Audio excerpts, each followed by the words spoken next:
Taxpayers must tighten their belts as government now eyes revenue mobilization as a source of almost half of the resource envelope to achieve its target, envisaging growth of over 6%.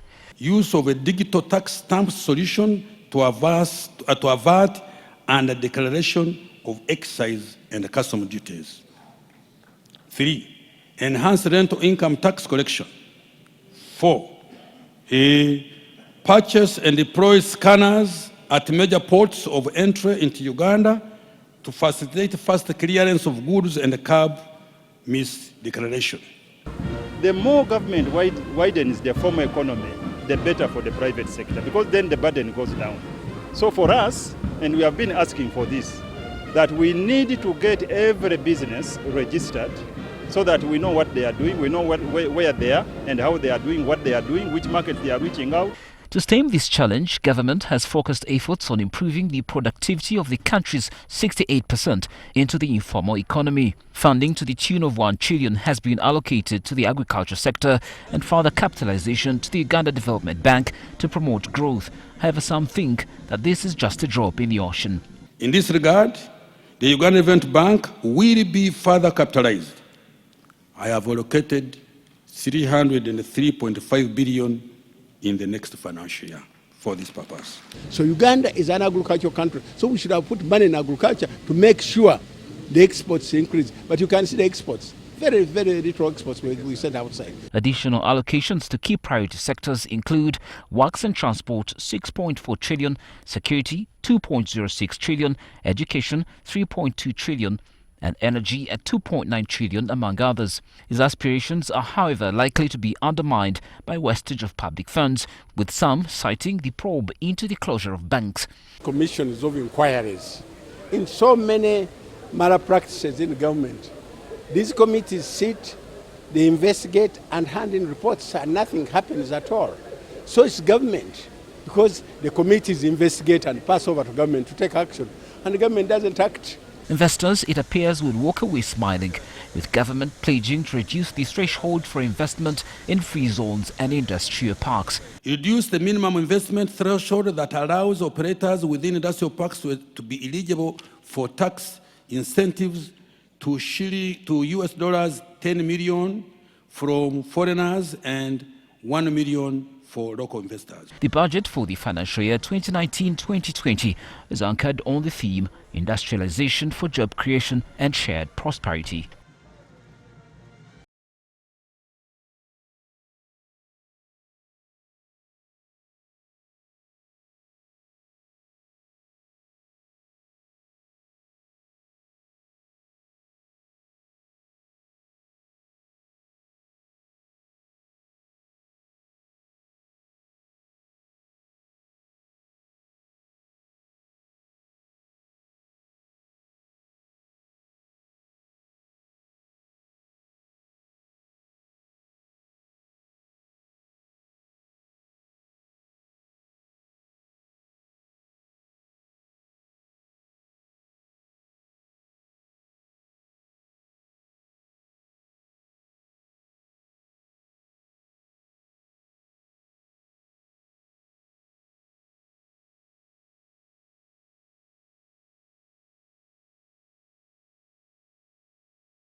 Middle income by 2020 may not be achievable, but we are optimistic that in the nearby future, we as a country will be able to achieve such that we are also able to compete with countries that have been where we are. But by 2020, that target may not be achieved because it is too near.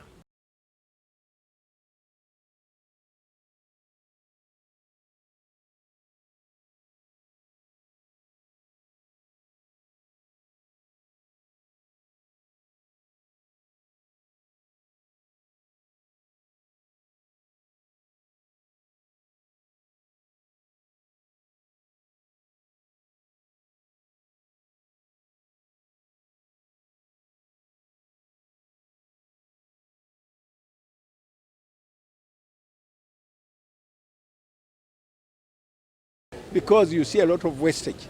Now we're going for the budget. Look at 40 trillion. How is government going to get this money?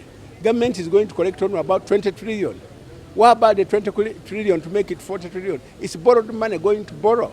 How do you borrow to finance the budget?